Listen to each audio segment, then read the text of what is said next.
right, welcome to Brooks Corner again. Now, we're going to talk a new subject because I just had a request on Facebook not long ago, and it actually made a lot of sense to me. I had a friend write in, why don't you talk about someone who joins the gym for the first time? What do they do? Where do they go? How do they handle the workout? Well, since it is December and we got about another week and a half left, maybe 2 weeks left of the year, January 1st, the gyms will be crowded. Absolutely. Every year, everybody joins the gym. They get that 30-day special, and by February they're gone. Yeah, it's great. And everybody that's a regular member disappears and tries to do something else. Yeah, they say, why are all these jabronis coming in the gym and taking all my weights, and they don't know what they're doing, they're stumbling over this, and they're in my way, and we kick their ass out of there. But the idea is good, and they want to get in shape, and a lot of people just don't know what to do. And especially when they walk into a Gold's gym, they're intimidated because yes, it's Gold's. Intimidating. You know? People are there to seriously work out. Now, when I go down to Venice, which I've been doing lately, there seems to be more trainers than there are gym members. Is that right? Oh my God, it's all trainers. Wow. Okay. There's trainers training trainers. It's crazy, but they have a lot of elderly people now in there, which are mostly younger than me, and they're working out, and they don't seem to be intimidated. They're doing their thing, but when you join a gym and you don't know what to do, better ask about getting a trainer first, because someone's going to lead you through the experience of what you need to do. You know, you got certain body parts to work. You got to know how to work them. You got to know how to operate machines, because I see people come in without a trainer and they're lost. They don't know where to go. What do you think? Well, no, I agree with that. Also, the equipment, it's intimidating to walk through a gym when you're first starting. If you're not feeling good about your body, you're unfamiliar with the people. A lot of people stare, and they're not really staring at you. They're just looking. Yeah. And they're restless, or they're on the treadmill, they're bored. But it feels like everyone's staring at you, and so you feel awkward, and you don't want to ask questions because you don't want to look stupid. The smartest thing to do is ask the gym when you're trying to join if they offer any free training sessions so that you get acclimated with the equipment. Most gyms do offer one session, so that at least you know how to use the machines. You know where the weights are, you know where the restrooms are, where the lockers are. So you at least have a sense of where everything in the gym is. Yeah. And then after that, you may want to look and find out if they actually have some actual personal private trainers, what their basic fees are, and so forth. Yeah, trainers' fees vary a lot, and you're going to pay a lot for some and pay less for others. And I don't know if the price really warrants what their experience is, because so many don't know what they're doing. Absolutely. I think you really have to go by referral. Yeah. Or by who you see as you are watching, and maybe what they're explaining to their client, how much attention they're paying. Right. You know, whether they explain things to their client. Yeah. And so forth. A lot of times you'll see trainers talking on their cell phones, walking away, chatting with other members of the gym. So much. And meanwhile, here's this person like lost and just doing like countless reps and doing them wrong and ready to injure themselves at any moment. Yeah, trainer's not even paying attention. He's busy texting, or she. Yeah. I had a friend in the gym in Venice, and I said, go work out. And she said to me, I don't know what to do. I said, how long have you been coming here? She said, 4 years. What does she do usually? I said, well, what do you usually do? She says, I'm waiting for my trainer. I said, well, where's your trainer? She says, I don't know. I haven't seen him in 4 years. She was joking, right? No, this was serious. You mean to tell me that your trainer didn't show you what to do? Here's the other thing. Trainers walk you through your program. Take note of what's going on here. Pay attention. It's like a class. They're teaching you for your benefit. Right, because when they don't show up, you're lost, and you don't know what to do. You're lost, and this is what you're paying for. Well, a lot of people don't think that. A lot of people come in and they want someone to tell them what to do. Yeah. And that is not educating yourself. And so you're actually giving yourself a disservice, because eventually you're going to want to know why and how and what the growth rate is, and whether you should go up on your weights, and how many reps would really hurt you, and whether your injuries are going to encumber you, and so forth. That's true. I told her, I said, I don't have time to train you. I'm here for myself. I'm not a trainer anymore. But look around. Watch that guy do pull-downs and see how he does them. Watch the leg extension machine. Watch how they do that. And then copy them. You know, when you copy somebody that's doing something right, you're going to get benefit from it. I agree. Or ask questions. Ask people. People are pretty nice about it. Can I work in with you? Can I do a set? Will you show me how to do this? Everybody's really good about that. Yeah, they're really usually good. I mean, unless somebody's in a rush, or unless somebody's training someone. Yeah. They're generally really, really happy to answer your questions. Absolutely. I got on a treadmill the other day. It was a different one down at Gold's.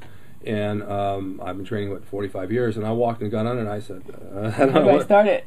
This is different than that one. So I asked the guy next to me, what the hell do I push on here? He says, oh, start here, do this, do this, do this. And I did, and it was fine. Yeah, and people are happy. They're just glad you're there with them suffering. Yeah, I didn't want to sound stupid, but I don't know. It was computer. Well, I don't think it even matters if you seem stupid. I mean, either way, you got to ask questions if you want to find out. Yeah, everything's so advanced. You got to be open to that. And all the mechanics are so different. It's not just basic weightlifting, weight training, barbells and dumbbells. It's not like that. Well, every one of the treadmills and every one of the bicycles, all have the computer operated thing, but they're all different. Exactly. It's like going into a store and putting your ATM card through, and you got to press this now, press that. You want payback, you want cash. Exactly. They're all different. Exactly. So you have to ask questions on how to do it. And some of the machines down at Golds in Venice are really sophisticated, and they have different angles on them, and there's 4 or 5 of each one. And so I'm experimenting on every one of them to see which one I like best. And it's a learning curve on everything you do. You know, and it's also fun, though.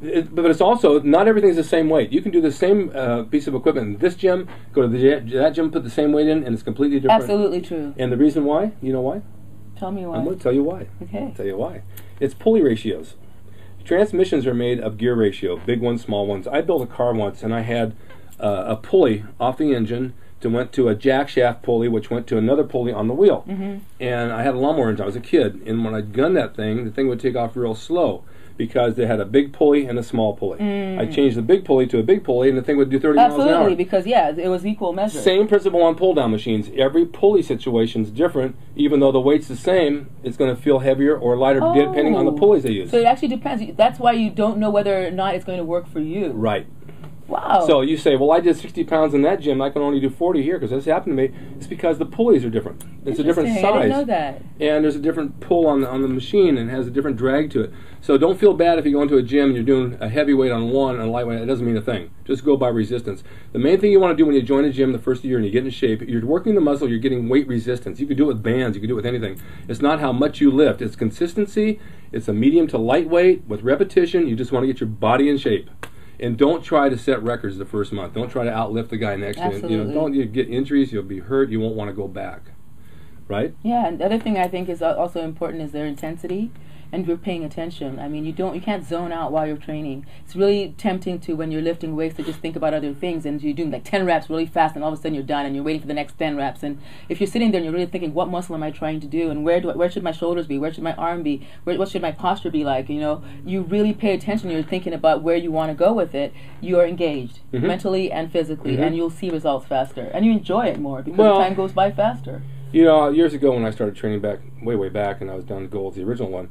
The idea was to focus on the muscle you're working. Now, we used to not wear any shirts in the gym. Back so you then, can see the actual... Well, it's not narcissistic. It's not that you're looking at yourself and look how gorgeous I am. It had nothing to do, even though I was a very, very stunning young man, I might add.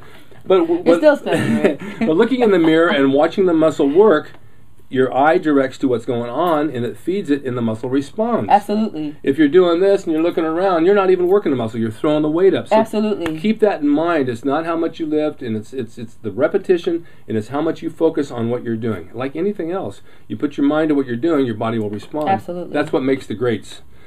And oh my God, I mean, the training is one thing. You want to work the whole body. You want to separate the parts. You learn the chest workouts. You know, maybe 3 exercises per group of body part, and then the back, and then the bicep, and the tricep, and the legs, and the abs. Now, abs are another thing. Sit-ups are a waste of time. All those ever did to me is give me a good rash on the top of my ass from the rug when I was training at home. And it can hurt your back. Yes, it can. Leg raises, or the hanging leg raises, are some of the best for lower abs, because most people get fat in the lower ab. They don't get fat in the upper part of the stomach. It's always around the lower midsection. So leg raises really work, but that's not the key to losing weight in the stomach. The key is your diet. And also cardio. Oh yeah, I'm getting into that. Yeah. The diet is the thing that... Number one thing, yeah. Number one thing. You cut your carbs, you're going to lose weight. You can't spot reduce. Someone says, I just want to lose right here. Well, you're going to lose all over. It goes everywhere, here, around the face, everywhere. So when you drop weight, it's going to be the whole body, even though it will come off here. Now, you're right. The cardio...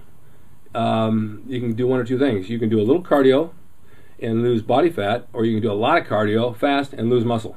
Absolutely. People don't realize that. In fact, the less cardio you start with, the better, so that your body doesn't adapt to having to do a lot of cardio in order to see some change. But the intensity, again, is what matters. So either you're, and I don't mean intensity meaning go as fast as you can. I mean being, again, present with what you're doing. So you want to only be in the fat burning, cardio range. You don't really want to be, excelling and doing what you would do if you were like a long distance runner. Because then you're just going to keep burning and burning and burning, and you don't really want that. Right. You want to burn efficiently and consistently. That's right.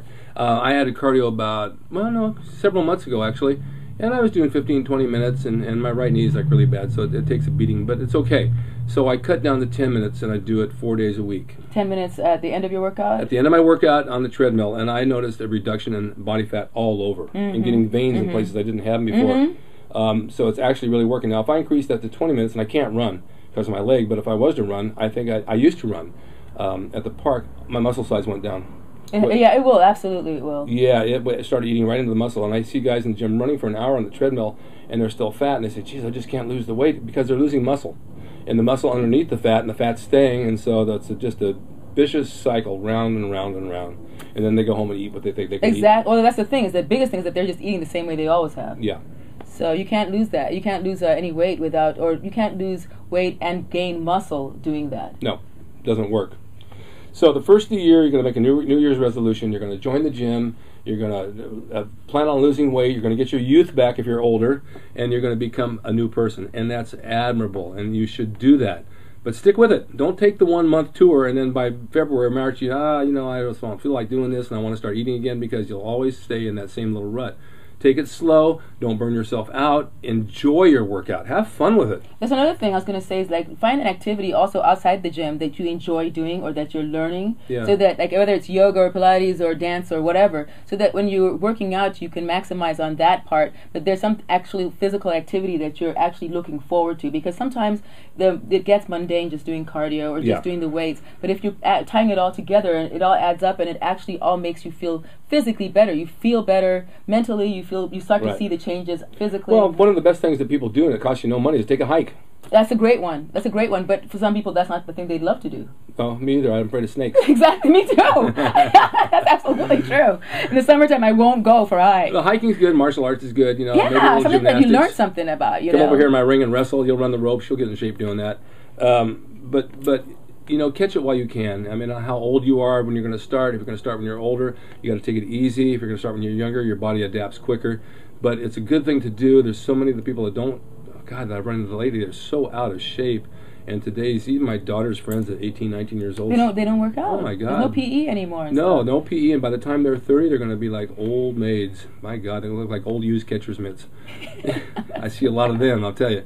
And I've seen a lot of women lately, 50s and 60s, look like used catcher's mitts and spare tires, because they don't do anything. They decide they're going to take it now. They're going to join. Well, good. Join now. But do something. You tighten that skin up. Watch your diet. Get to the gym at least 3-4 days a week. Do your cardio, and you'll be made. Now, if you're going to look for a gym at 24 Hours Fitness, I guess they're all over the place. Gold's gyms are all over the place. Those are the two gyms I only think that I care about. I don't know about anything else really around. And find a trainer, watch and see who does the right job, and they pay attention. If they're on their phone talking while they're training you, get rid of them. Absolutely.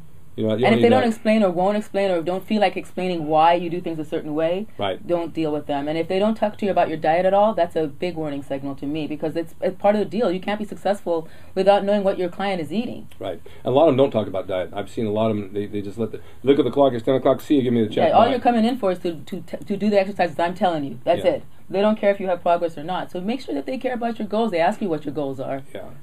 And if you have any other questions, watch us on Rick's Corner, because I have 600 videos up that talk about diet and exercise and wrestling and personal relationships with your spouse or your girlfriend and training in the gym and just keeping yourself the best you can possibly be. It's the new year coming up, 2011. Boy, we've gone through this first 10 really quick. Oh, my God. And I'm at the, somebody just said, I was watching a Clint Eastwood film last night, and he says to this kid, you're just starting out in life, and I'm just finishing up. And you're just starting up, and I'm just finishing up. So I don't know how many years I have left to finish, but when I do finish, I'm going to go out looking good. That's absolutely true. Absolutely. You have a good corpse. So I want a tapered casket that shows my waist and shoulder girth. They say, my God, he died, but God, was he in shape. Beautiful, man. That's it. He did his cardio, and he still's got abs. All right, stay tuned for more Rick's Corners, and thank you for joining us with Noella Downs, and keep an eye on her, because she's one of the most awesome women I know, and she's an expert on fitness and nutrition, and she's just starting out to go somewhere. As I said, I'm finishing up, so we're going to work together. Thanks, Rick.